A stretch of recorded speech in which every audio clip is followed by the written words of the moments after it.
can't get no rest. No, no, I've been down so long that my mind can't get no rest.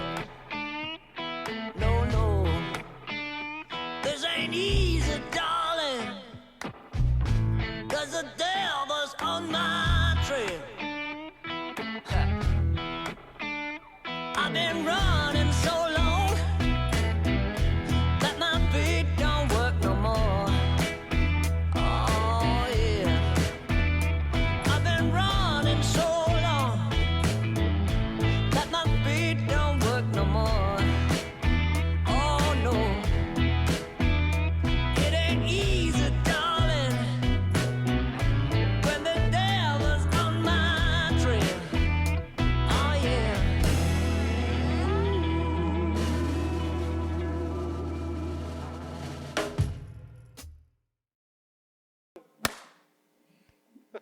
Hello, everyone, and welcome to another episode of 6 Feet Apart with Sean and TJ. TJ's pleas from the last episode did not go unanswered, so we're very pleased to welcome our guest today, Superintendent of Muhlenberg County Schools, Mr. Robby Davis. How's it going, Robby? It's good. Thank you, gentlemen, for having me. We're glad you could make it and taking time out of your busy schedule. I know things are up in the air and crazy as all get out right now, but glad you found a little free time to sneak over and hang out with us. I'm glad to do it. Yeah, there's a lot of uncertainty now, but gives me a chance to maybe talk to some folks, try to catch them up on what's going on. So it's a good opportunity for me. It's a good opportunity. I know it changes constantly. The last 2 or 3 months have been a whirlwind for all of us. And, Yep. I do have to commend you and everyone in the school system for the great work that's been done. You know, things came up, and within 2 or 3 days, the entire thing was changed in the format and the methods of teaching and everything else. I can't applaud our They've been teachers awesome. and our system. They have been completely awesome. They really have. Yeah, I can't say enough for them, and I want to credit our parents and our community. They've been very supportive and very encouraging, so I want to give them some credit for that. But I couldn't be proud of our folks. And I mean, literally, you're right. We had 2 days. Our teachers and instructional staff had 2 days to try to prepare for NTI, something that normally takes literally months to do, you know, because you want to go through the process and be prepared, and how you're going to communicate with parents, how you're going to take up the work, how you're going to grade the work, all those things. And we didn't do a perfect job of that by any stretch, but we learned a lot. But in 2 days, because that's how long we had before we didn't see them again. And so to do that, I just thought I was so impressed. I was so proud of them, and they did it. I won't say without complaint because it was so tough, but basically without complaint, saying this is what we got to do. This is what our kids have to have before they get home. And so that aspect of it was super difficult, and you had 48 hours. Yeah. Then we have to start worrying about, all right, how we're going to feed these kids. How Joe we're Cooper, take care of them. We talked about this the other day on the first episode. Wow. You're going to erect a statue to her, right? I hate to start naming certain names because you're afraid you're going to leave someone out. Right. But Joe Cooper, Kim Dukes, transportation and food service, which is still going on. Yeah. And the plans are that that's going to continue to go at least through August. Right. Not to mention all the volunteers that it takes to make that happen. And that's still happening now with some volunteers who are coming out. You know, Adam Locke came out the other day. I help at Central City. And he shows up. He's not getting paid for that. His contract is up. It's just like, hey, they said they needed somebody. Here I am. That continues to happen, and that shows you where the heart is of these folks. So I hope the community, if they ever had any doubts that it's truly about the kids and trying to do what's right by the kids, and you're going to disagree with it and say, yeah, you should have done this. Absolutely. And sometimes you're right. But I'm really proud of our folks. Joe and Kim, they're continuing to do this. We fed, just got the numbers for May. Breakfast, 57,100. Lunch, 57,100. And half-gallon milks, 57,100 delivered. Wow. In the month of May. Unbelievable. You mentioned about, you know, the community and seeing that it's all about the kids. And we had the pleasure of hosting you here a lot for assemblies. And you know, I take great pleasure in finding different intro music for you. But yeah, I appreciate that. I know. I never know what's coming. Something you always mention is it's always about the kids. You know, we remember kids first and foremost. So what got you into education in the first place? Well, I'll get to that. I want to comment on that phrase. It's all about the kids. That's said so often that it almost feels Cliche. meaningless. Yeah. You know, it's everybody says that. I really feel that, and I hope our folks feel that. Now, do we always get it right? No. But any conversation we have, it does go back to trying to serve our kids. And I'm answering a question you didn't ask. But something that made me feel good was on graduation night, which we did the best we could. We can talk about that. It certainly wasn't what we wanted, and we still owe them a different one. But there a lot went into that. I want to credit Donna Bumps for a lot of brainchild stuff on that. And after it was over, and it was so cool, though, seeing the parents pull up. I had the best, not seat, I'd like to have a seat, best standing spot in the house. We had a great seat. We sat on the roof. Yeah, that was a lot. It was long. And they would pull up and taking the picture of their senior. They were so happy. There were so many smiles, and I'm so glad I got to see that. It just did my heart good. Well, you know, the problem we're having, we got Jerry Hancock on the end trying to have a conversation with everybody, which is slowing the line down. And it's just from top to bottom. Well, one of the ladies who was doing the sign language, which we greatly appreciate them coming and doing that, she came up after it was over, and she talked to Donna and me, and she said, you know, we've been to a lot of them where it's more about the process. Make sure you do this, you do this, you do that. And we tried to do that as well. But she said, this was all for kids. This was you just watching them interact, and so it wasn't perfect, but I was proud of that. Just that we at least got to get them up there and got to see those parents. You know, it's just a shame what they missed. So you just do the best you can. Now I'll back out. And what did you ask, TJ? Why did I get into this? Why did you get in? If in short, my wife. She was a teacher. She knew she wanted to be a teacher. She was one of those, I guess, when she was 6 years old. I don't know, just she was going to be a teacher. Never entered my mind. I don't think any of my high school teachers would have suspected that I was going to be a teacher. Or Least likely to be a teacher in I your would have book. maybe been least likely, or one of the least likely to be a teacher. But the way that kind of worked out, I worked at Ensign Bickford. When I got out of high school, I didn't go to college, never really entered my mind. That just wasn't what we did. The first thought was to maybe get in the coal mines, which is what my dad did, or a railroad, so my granddad did. And all that kind of started shutting down some about 1982 when I graduated. So kind of what do I do? And I was lucky enough to get a job at an explosives plant inside Bickford, like I said, in Graham. And I worked there 8 or 9 years up to around 1990. And you know, it was just working a lot of hours, a lot of weekends, a lot of third shift. Worked third shift for years. And my wife was like, I'm kind of tired of you being grouchy. And let's look at maybe going to school and doing something different. And then it's like, all right, what do I want to do? And she just said, I love teaching. I love kids. You know, I think you'll like it. I really hadn't worked around kids a lot at the time, so I really didn't know. And after about a year of debating, because then you just didn't quit a good job. Yeah. And I had a good job. And I finally kind of got the courage to do it. Right. And, you know, so we kind of went through some lean years while I went to college and went to become a high school teacher. Because, you know, I thought, all right, I know the high schoolers better than I do the little ones at least. And got through college and then started looking for a job. And I told this opening day, I don't know if y'all remember the story, but it's true. My certification went middle school or high school, but I never thought middle school. I just wanted to be a math teacher at the high school. There wasn't a job open in Muhlenberg County then, but there was at North Middle. And I remember going home and telling Gretchen, said, you know, I've got a call maybe for an interview at the job at North Middle. You know, what do you think about me teaching middle schoolers? And I'll never forget her. She said, I think you'll hate them. And I'm like, you know, looking back, that's really encouraging. But turns out I loved them. And I got that job and coached middle school basketball for years, which I enjoyed greatly. And I never did end up going to high school to be a teacher. I just, you know, I was only a teacher for 7 years. But that's how I ended up at middle school. So I really backed into everything. That's not what I ever would have thought I wanted to do. Right. You know, and now I can't see doing anything. I'm so fortunate that I had that encouragement from my wife and had the means to go back to school, barely making it through. You know, money's tight when you do that.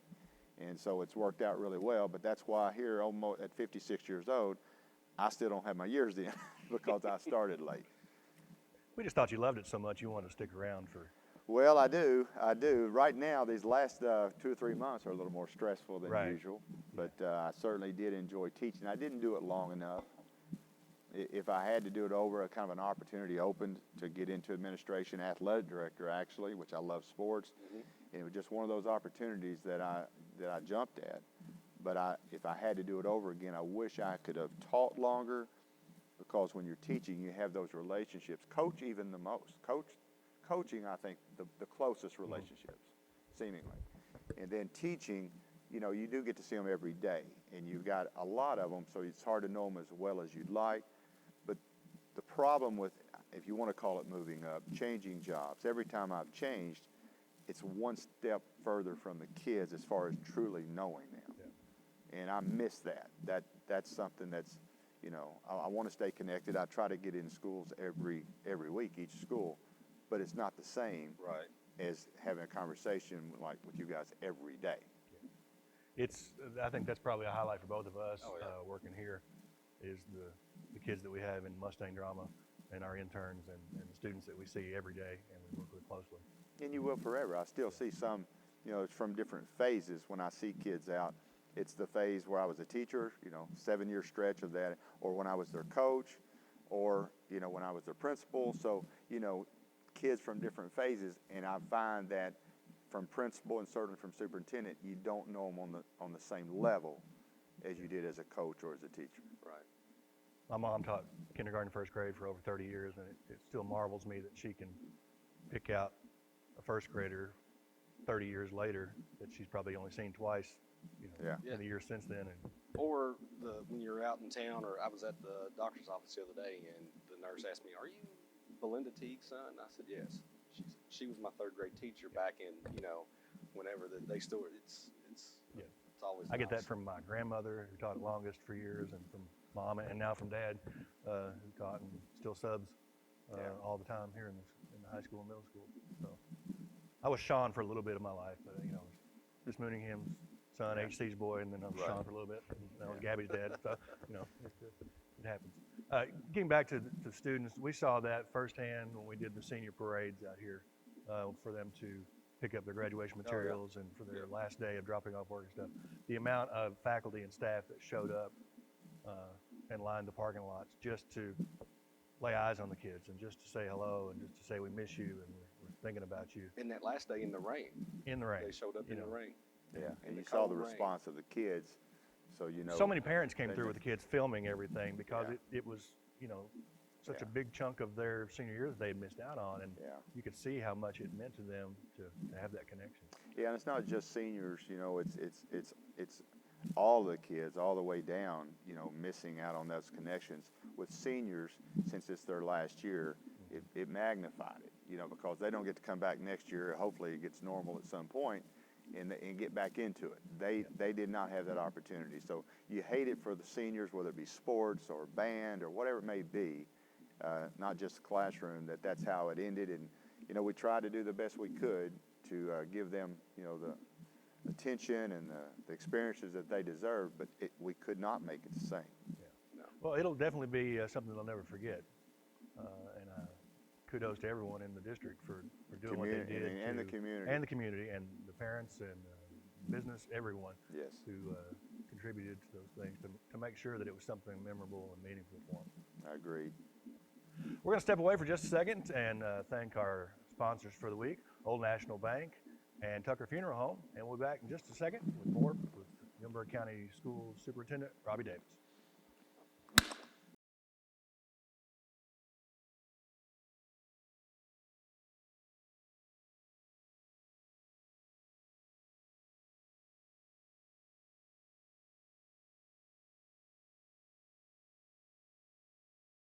Welcome back, and as always, thanks again to all of our sponsors for their help and their support throughout the years here at Felix E. Martin Junior Hall.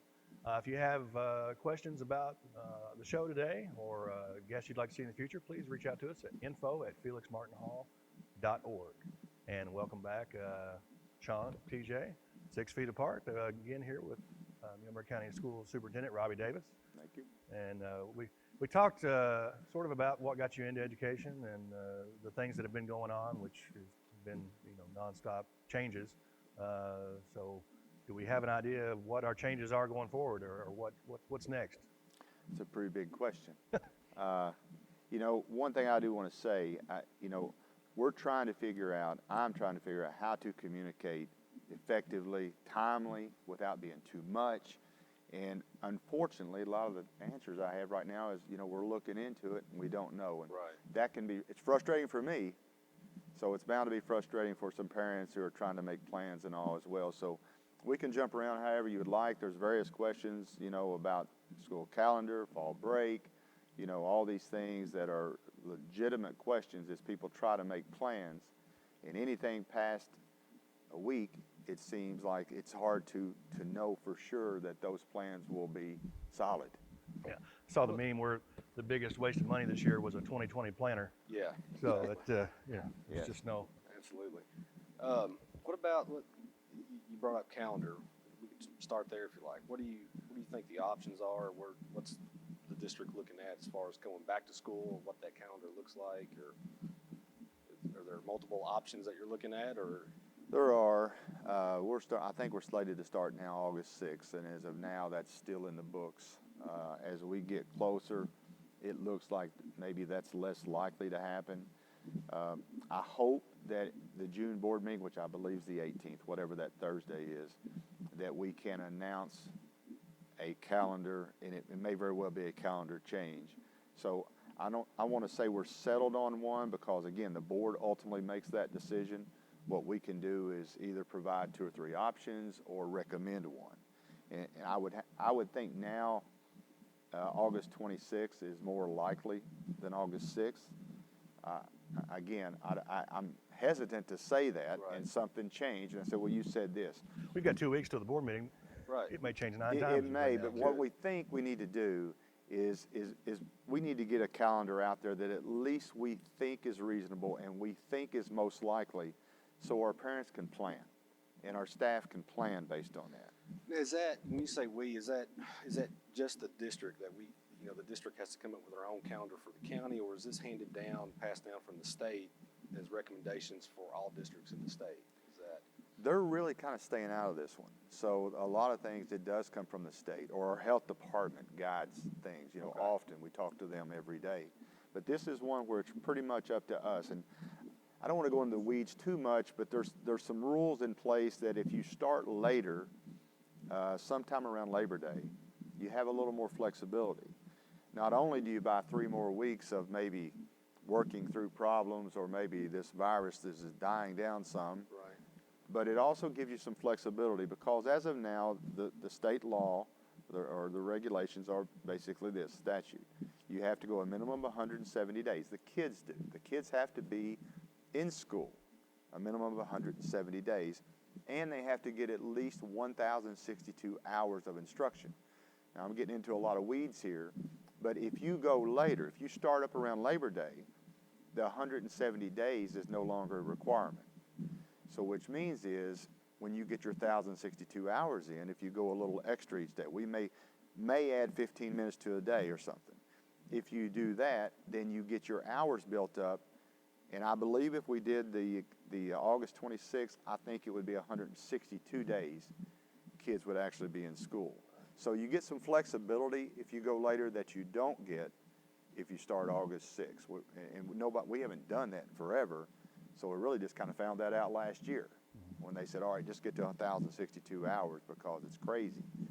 Well, I think you'll see most districts backing up for multiple reasons, and that being one, probably bring the staff in early, then get most of their days in early, because then you're doing real-time planning for whatever's happened to face you. Are you going to be full-blown NTI again? We hope not. Are you going to be, we can talk about that in a minute, but what's that going to look like even when we do come back? And there's going to need to be a lot of planning for that. And we're doing that now, knowing that it could be a million different options. By then, 2 weeks prior, hopefully we know it's going to be 1 or 2 at most options that we could plan for. So I think that's what the recommendation will make, likely. But again, ultimately the board's call, but we do need to get the word out there. You kind of like to wait till to July. You know, you're closer, and you can probably give you You're know getting for more sure. data from the You curve have more and how data, many you have more cases are- plans, you have more guidance. Right. But by doing that, we're worried that we're putting our parents and actually community members as well, and certainly our staff in more of a bind. So we're shooting for June 18th, and honestly, you know, I think it's likely it's August 26th or close to that. Okay. Nobody's going to hold you to it. We know it will change or could change. It could change. It could change. It's happened a time or two. Right. In addition to in classroom time, you know, so much of our students' lives is tied up with school-related activities, with athletics and music and drama and all those things. What kind of impact do you see? What's the word from the state as far as athletics, for example, for the fall? Do we know yet? That is super tricky. We don't know, obviously, because and the problem with sports, even as you get into sports are different. If you're golf, that's different than football.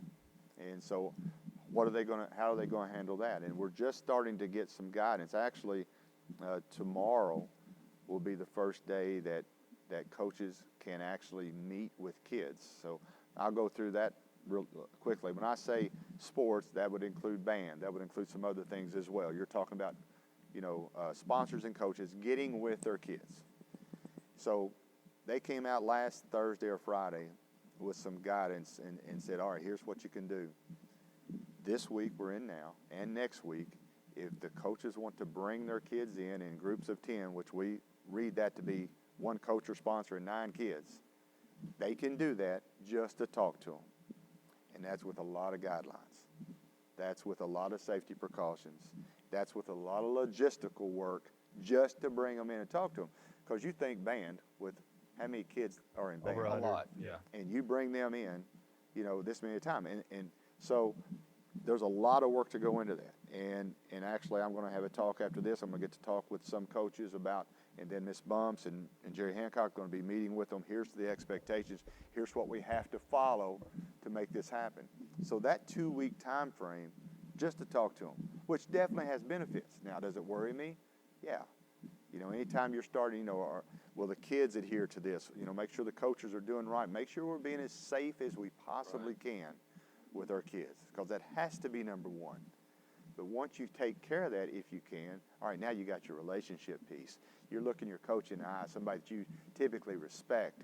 And, you know, that's good for mental health as much as for the physical stuff.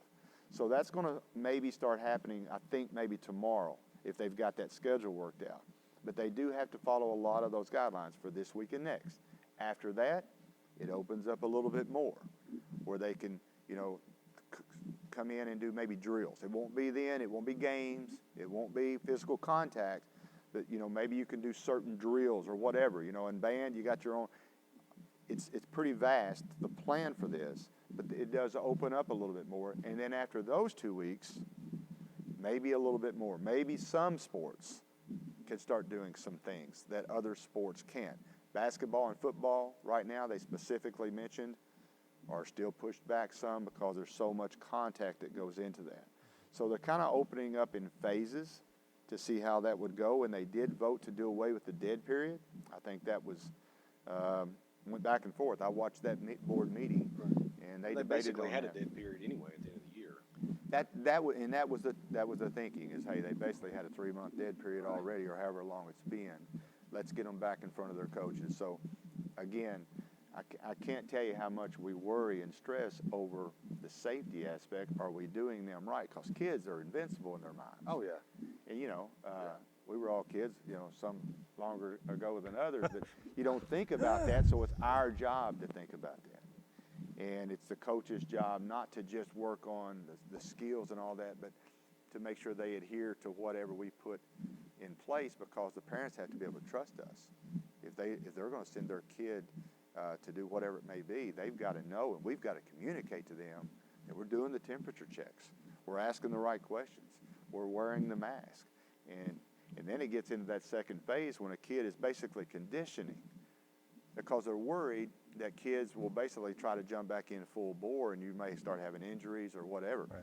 Now, we also have to get physicals. Yeah. And that's been difficult to do. So we'll put out information on that, but that's another issue. We can't just forego them, No. you know, especially now. And so they're worried they'll jump back in the middle of June, into June, and start going full bore. So they've got to work on conditioning at the right pace, just like it's the very beginning of the season. And kids can't wear a mask while they run, so there are rules upon rules upon rules. Some of it we get from the governor, some of it we get from KHSAA, they've got their own guidance, and some from our health department. So you got to take all that and make sure, you know, you're following all that and still try to get the kids to, you know, to participate in what they're wanting to participate in, because they're ready to come back. The kids are ready to be here. Most of them are. Yeah. Some are still nervous about it, understandably. Some parents still nervous, understandably. But that's kind of where we are with sports, band, and other. We're starting to open up a little bit with that. All those things have such incredible amount of prep work leading up to, Yeah. you know, you can't say, okay, the season starts Monday and everybody just shows up game time ready to go. Right. You know, first marching contest is Saturday. See you on the field, you know. And you have to have the others, whoever you're competing against, has to be on the same page. Yeah. You know, or if Or they're saying, no, we're not opened up yet, then you don't have a schedule. Right. So, you know, you want to be as consistent as you can. And I talk to regional superintendents just weekly. Being on the same page is always a good thing, because you worry a little bit that Muhlenberg does this, well, McLean and Ohio's doing this, and then you got your folks out there, community and parents, say, well, look what they're doing. You know, so you're trying to do what's right at the right pace for your community. And you know you're going to get questioned some, so you have to go back to that original thing. Are you doing right by your kids? You keeping them safe? And then are you doing right by them, giving them the opportunities that you can in those guidelines? And that's what we talk about seemingly every day. Yeah, all I day. can imagine you're on the phone or a conference call or a Zoom meeting constantly. And that's a good point, though. I like what you said about regional meeting with superintendents in the region, because you're right. If we're doing one thing and somebody else is doing another, then things start to fall apart. If Right. there's consistency and everybody sees it, then it helps out. And that was a good thing when we stopped. You know, the governor basically asked everybody to shut down. Well, every school shut down. Every school did NTI. Each school fed, Right. you know. So there was consistency there. And as we open back up, and we can talk about what that may look like when we do try to open up, there may not be that same consistency. And so you get into a little there where you start worrying, you know, is their way better? Is our way better? How's the community? Because we want the community behind us. We want the parents behind us as we do this. We know it's not going to be perfect. I don't know of any way to lay out a perfect, this will work 100%. It's just depending on the guidelines we have at the time. You know, if we have to social distance at school. Right. So, like, if it is August the 26th and we come to open back up, and do we have 15 or 20 kids in a classroom? I mean, what does that look like? Because 15 or 20 kids in a classroom can't get 6 feet apart. You know. It's a great question, and it's probably all the questions you guys ask me from here on out. Unless we go back to my childhood, I'm going to say I'm not sure. Right. And that doesn't mean we're not planning. Right. That doesn't mean we don't care. It's just it changes so rapidly. So much of it depends on our guidelines. You know, how do we get them here on a bus? If you have to socially distance, and you can get, I think, 8 on a bus. And so how do we even get them there? Now, I think the last guidance we've heard, the most recent, is that, you know, probably could ride a bus and maybe just have to wear a mask on a bus. Well, okay, that could work. You know, then all right, that's one thing. Then when we get into school, how are we going to do that? You know, if you have to socially distance a classroom. So you imagine most of our classrooms have 25 plus. You know, there's not enough 6 feet in each direction. So how do they change classes? How do we feed them? You know, all these things are what we talk about, you know, each and every day. In high school, probably being the most difficult one, because they change more and they go every which way. You know, in elementary, some schedules out there are suggesting maybe you do an A-B schedule. One group comes, it's almost like a college thing. Right. I don't think I'm a fan of that. I think I see I don't think that would be the way I would want to go. We did put it on the survey. Let's make sure we mention that survey a little more before we're done. But, elementary, you could do that some because they have the same classes each day. And so if you say only 50% are coming in, you could control that. Now, transportation to getting them in and working that out is a whole different problem. But if they get there, you can somewhat control that. As you get into middle and certainly high school, you could control their first period class, 50% of them in that class, but then their schedules go every which way. So I don't know if it's logistically possible to make sure every class has exactly the 50% in there so you could spread them out adequately. Right. So those are some problems that we simply don't have the answer to right now, but we talk about it all the time, the what if, the what if, the what if. Feeding is a whole different thing. And then another thing that I know is going to happen. To me, I'd like to be able to plan for two things, even though I know we've got to think of everything. Worst case scenario, or one of the worst case scenarios to me, is we simply can't follow the rules and have school when the time comes, which means we would need to open up on NTI, how we closed last year. The good thing about last year was they already knew their teachers already knew their kids, they already been communicating with parents. Right. All that was in place. You had a relationship there already. Had relationships. So that, it wasn't great. It's not nearly as good. I'll never say NTI is as good as being in class with the teacher. It's not. But if you have to start on NTI, we've got a whole other set of problems there because now you don't know your kids. You don't have all that contact information. You don't have the relationships built with them and their parents. And so we hope we don't have to do that. But that could happen. The other scenario is that I would think would hope to be one of the likely ones. Okay, you do come back to school, and there aren't these maybe 6-foot guidelines, but we can just bring them back to school. I don't know about masks or any of that.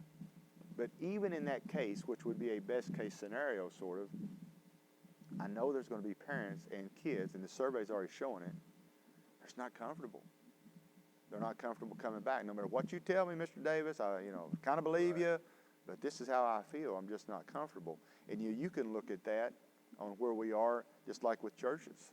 When churches open up, there's going to be several that are like, not yet. I'm on a home church for a while. Already seeing that. You're seeing that. Well, that's going to happen in our schools. So our job is to still reach every one of those kids.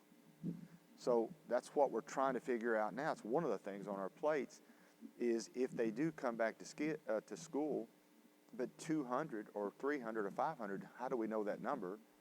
Just to say, hey, we're just not ready. Well, you've mentioned it a couple times. Let's go ahead and one of the things I think you're doing, because you've always done a good job of trying to communicate with the community and parents and all that. You've got a survey that is it out on the district's webpage? It's out on our webpage, Facebook, our Facebook, and and we in the first 24 hours, we're leaving it open for a couple of weeks, but it's to community members as well, parents, community members, kids, classified and certified. So, we want to get everyone's thoughts on this. And we had, I think, 2,000 responses in the first 24 hours, which is great. Now, one of the questions we're asking is, what kind of internet service do you have at home? Right. And do you have a device at home? Well, we know when you put out something through technology and you need internet service to answer the question, we're not going to get totally, good responses because some simply can't get to it to answer the question. Right. But it's the best we can do. So that's why we're leaving it open longer, trying to get it out in the paper and other venues to say if there's any way you can go complete this survey, try to give them time to do it. So I'm anxious to see what the survey says on that. We know a lot of our folks don't have two things that they need. They don't have a device, which we're looking at maybe trying to provide that at least for middle and high school. We're Google Chromebooks. We're looking at trying to maybe get one for each child in middle and high. That hasn't been decided yet, but we got some federal money that we can use for that, and we think that's a good use of that. So if we can put that in their hands, then everyone has a device they need, at least middle and high. We're debating on elementary, how low can you, and still Right. work with that. And then they need access. They need Wi-Fi access. So we're looking now at probably adding some access hotspots at each school. So if they pulled up into the parking lot, they could access Wi-Fi. And if we did it at the school versus on a school bus, we debated on buses going out. But then you wouldn't have after work, unless we had drivers going and sitting in places till 9 or 10 at night. Right. You wouldn't have that. If you have schools open, that's 24/7. So they could pull up and do it. If 6 o'clock worked for them, accessing those lessons or whatever it is we do, they could access it that way. It sounds like a good opportunity for like AT&T or Comcast or Bluegrass Cellular to partner with the school district and help these kids out. How about that? Thank you. I agree with that. So those are just a few. Always of the things. wheeling and dealing. Yeah. Well, you've got to. And I will say we've had good support. I keep saying that, but it is true. We have good support from our community, our local businesses.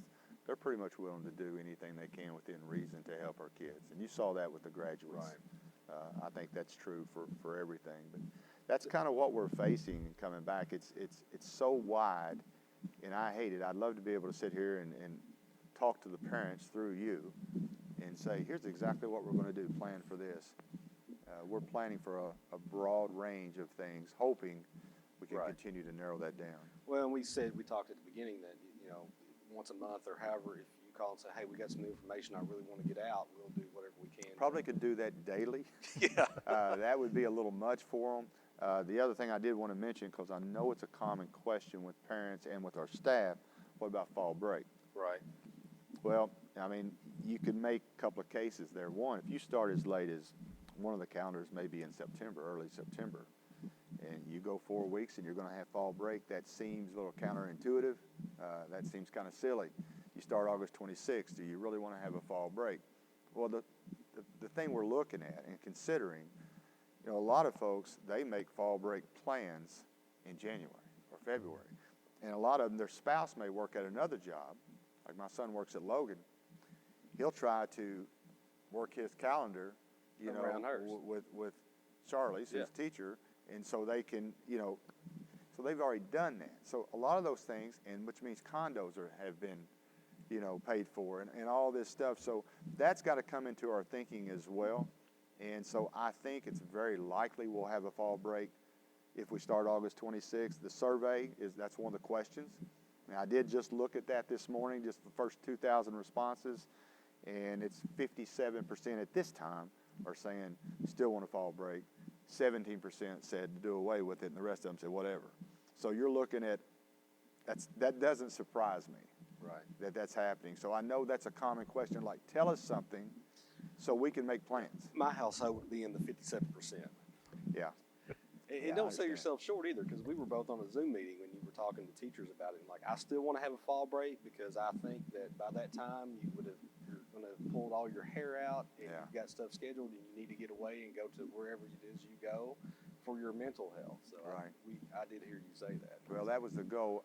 And knowing that I don't make that final Right. call, the board makes that decision. But we talk, and they're in tune with the community, and they hear from the community. So that's something I hope on June 18th we can say with some finality.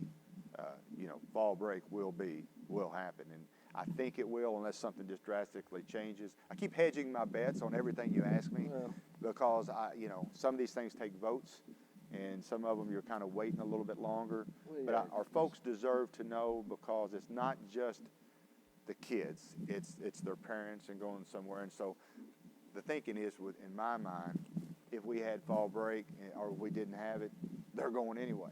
Yeah. And so you don't have enough staff and your kids are all out and you had a wasted week. And we don't need any more wasted weeks, that's for sure. Well, I appreciate, and I know the community appreciates being asked and having a chance to voice their opinion and to weigh in on these topics because it involves everyone. And we read each comment. There's room for comments. And I started scrolling today. And a couple of them you're like, oh, geez. And some of them like, that may be in for my mom. That was nice. But it's good to see what they're thinking. As you read that, because we don't get to connect with them like we did, and you read those comments, like sometimes you're like, oh, That's good. And then you see enough of the same thing, you're like, I need to address that. That's something I need to make sure I talk to because there's a common question or something that you may see. So, yeah, I think that's why. I think we're likely to do another survey closer to time. You know, some districts are waiting. They're not doing a survey till like the end of July. And I understand the reasoning for that, but I don't see any reason we can't do two. So if we do one now, we can start thinking, do we need to get Chromebooks? What do we need to do about Wi-Fi access? What do we need to do about our schedule and fall break, our calendar rather, and fall break? And then as we get closer, my next big question is how many would not send their kids, even if it opens? I don't want to lose those kids. And we have a relationship with those kids. They're our kids. So how do we serve those kids who are legitimately worried about coming to school, or their parents, or they're high risk, you know? And a lot of it's going to be, all right, we have to communicate. Here's how we're going to do it, guys. Here's our plan. We've talked to the health department. They've said this. This is the plans for school. This is how they're going to change classes, how they're going to ride a bus. We've got to communicate that well and reassure them, but tell them the truth. You know, tell them exactly as we see it, exactly what we're dealing with. You know, you just got to be honest with folks, and they have to make their own decision. And hopefully that decision is, let's send them back to school, you know. But we know they're not all coming back. And so we've got to have some kind of hybrid plan, some kind of virtual learning plan for those kids at home. And right now, that's not easy, as we try to figure out how to make that work. But I suspect that is going to happen even if we start in November.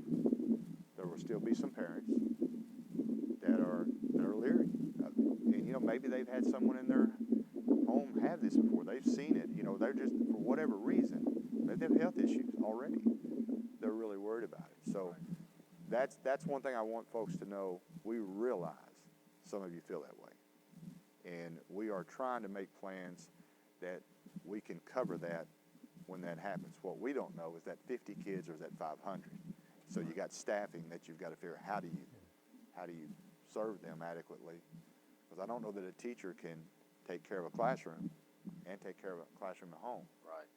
And we don't have the technology to Do get it both. all, you know, do it all at one time. So that's just a little bit of what we're worrying about the most lately.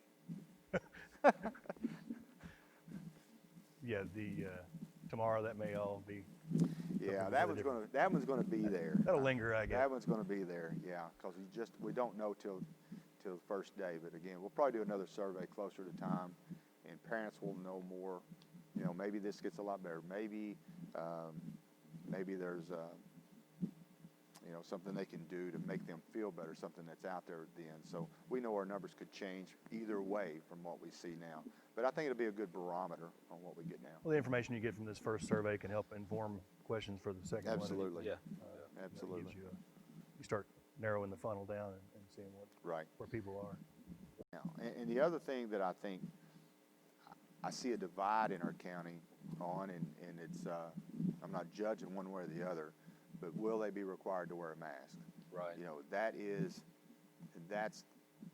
a big thing. Well, it's not just a divide here, it's a divide everywhere. It is, and the problem is kind of whatever we go with, we have to have kind of like dress code in a way.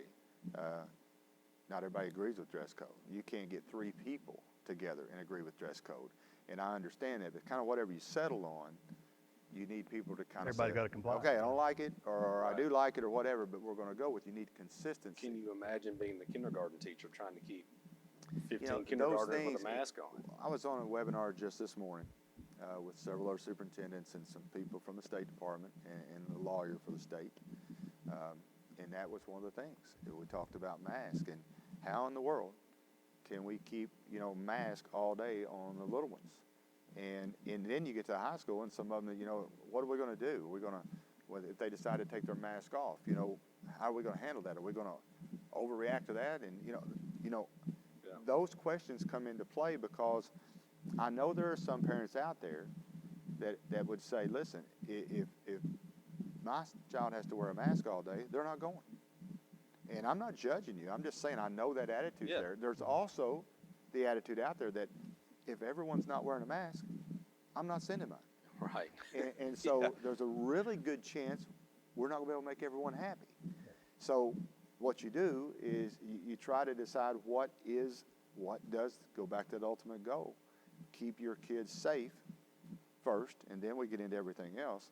Well, that's guidance from the state, that's guidance from our local health department, and I do hope we get really solid guidance on that so we can try to make an informed decision. There may be a time when masks are optional. They'll always be optional. You know, I mean, you could always wear one, and some may say, I'm not sending mine the entire year unless they're allowed to wear a mask. You know, so we've got all that to work through, and we know that, you know, again, no three people are likely to agree. I'm meeting with a group this afternoon.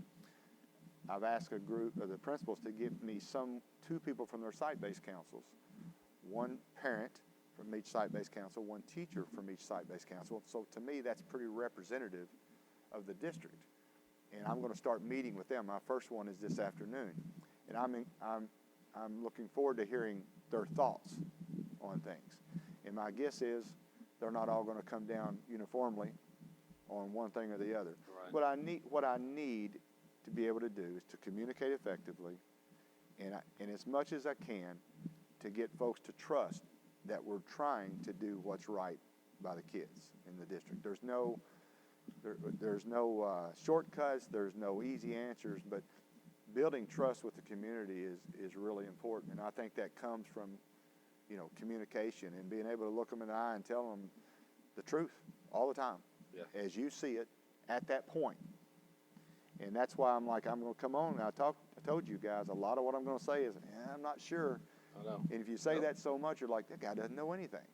I mean, well, for our money, I mean, one, the two of us do not envy the position that you're in or the chair that you're sitting in for this, but we concurrently know you're doing the best that you absolutely can. And I would You're much doing a good rather hear job. someone say, I don't know, Right. than to, you know, feed me a bunch of bull that they're an expert on everything. I don't like that either. I'd rather somebody look me in the eye and tell me. Now, at some point, it's my job to know. But the problem with this is some things you can't control. You know, going forward, there's a lot of things you can do and you can't control and you can guide. We're at the mercy so much now, number one, kind of where the virus goes. It could blow up and get worse. Hopefully it could get a lot better. And then the guidance from the health department, the guidance from KDE, our State Department. What I may like to do may not be an option. So we're at the mercy of other things more than ever. And that makes it frustrating. Believe me, it frustrates me to not be able to nail something down and move on to the next thing. And we just have to keep going back to, you know, what's best for our kids and how do we keep them safe? Because can we ever guarantee that there would not be a case of the coronavirus in our schools? Can never guarantee that. And if any parent asks you that, if anybody says that, yeah, we can guarantee it, I think that's not being very straight. I could never know that for sure. So what we got to do is try to minimize that, you know, that risk, but at the same time maximize the ability for them to socialize and build a relationship with their teacher and get that instruction, because ultimately we can't forget they're coming to learn. And if we have all these other things in place, it almost gets to where that can almost be, you know, secondary, because you got to worry about everything else. So there's a balance in there somewhere that there's a lot of gray right now. I don't like gray, but there's not as much black and white as you would like. And so for all parents who are frustrated, I get it. And all I can tell you, we've never worked harder. We've never worked harder to try to plan for a year and do right by our kids than we are right now. And it's just hard to nail down plans when it's so broad. So I know it's frustrating for them, and I know it's for kids. Like most kids want to come back, and some of the survey questions we're seeing are from kids. We want to come back. Yeah. We want to come back. We want to see our friends. You know, so if you come back, you know, is it a way where you can see your friends? Can they go to recess in elementary? Yeah. You know, all those things. There's a lot of things. I think a lot of kids have realized just how much school means to them, not having it. You know, and they would have kicking and screaming told you no way prior to this. We're family. We're family. And when you're family and together all the time, well, you growl at each other a little bit, you get on each other's nerves a little bit, but you know what? You miss each other when you're not there. And Delaney cried coming around the last day to drop off her work and seeing her teachers out there. She teared up and cried. I saw some of that coming across the stage for graduation, and it's just, it's bittersweet. I mean, it's, you know, those kids are awesome. I mean, I just love kids. I mean, you know, they make me laugh, and you know, what are they going to grow into? What are they going to do? And you know, we just want to make sure there's so many segments we want to make sure we're taking care of. You know, many have help at home. And so whatever you do, if it's learning at home, they're going to get support. And, you know, the parents are going to sit down with them. You know, many don't have that for various reasons. And those are the ones that worry me the most. You know, what's food like at home? And many now are out of work.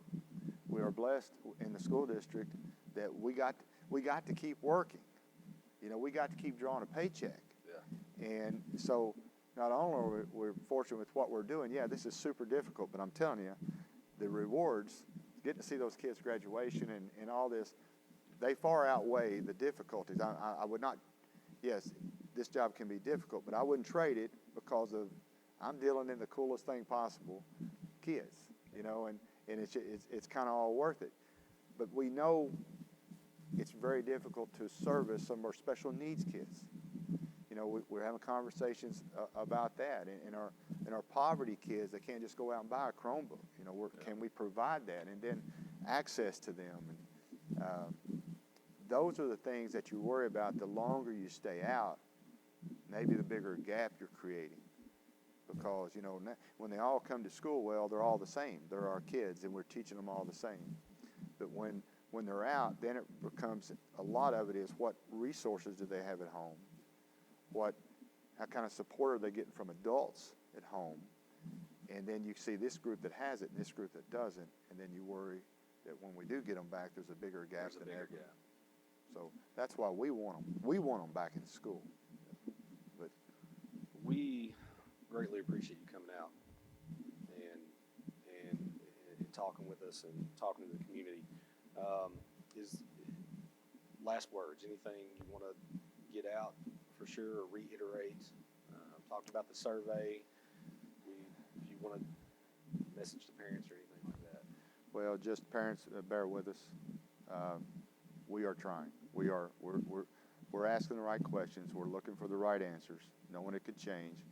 Again, I'll try my very best to be an effective communicator. I know, you know, sometimes just tell us what you're thinking. Just tell us where you are. Trying to balance that. I may have an article in the paper the next week or two. You know, I'll try to hit various mediums, may go on the radio with Wendell and, you know, Billy, without just hitting you every day. You know, I'm afraid if I come too much, it's like, you know, whatever, till you got something new. You know, so, you know, we're accessible. We try to be. You can call the central office. Whatever you think you need to do. Talk to your local or your principal. They're very much. We meet with them every week. I trust those folks. They're talking to their staffs. I want them to know their kids' safety is first and foremost. But even after we get past that, how do we serve them? How do we not let them get further behind? How do we build the relationships and keep the connections going? Because we know that's important. The mental health is another thing that worries me. Mental health is something that's, you know, it's a big deal to me. I know anxiety is real. I know depression is real. And how can we help them where we can't get to them? So those are things, too, that we're trying to figure out how to better serve them. So all I need them to know is they're not going to agree. I'm quite confident they won't agree with everything that we do. Fair enough, because guess what? Some things we could do better. What I can promise them is what we're doing is to the best of our ability. We're having the right conversations. We're doing them daily. What can we do better? So I want them to know our heart's in the right place. We do care about the kids. It's real. It's not just a saying. But ultimately, it's still, there's still a lot left up in the air. There just is. I wish I could tell them more than I am now, but that's just the honest truth. Some things we simply don't have answers for right now. Well, I think we've talked about this. We'd love to have you come back and share some more, and we appreciate your leadership and your openness and your communication. I think we're very fortunate to have you. Yep. So come Thank back anytime, Thanks for having me. and we look forward to learning a little bit more about our world 6 feet apart. Thanks, gentlemen. Thank you. Thanks, Rob.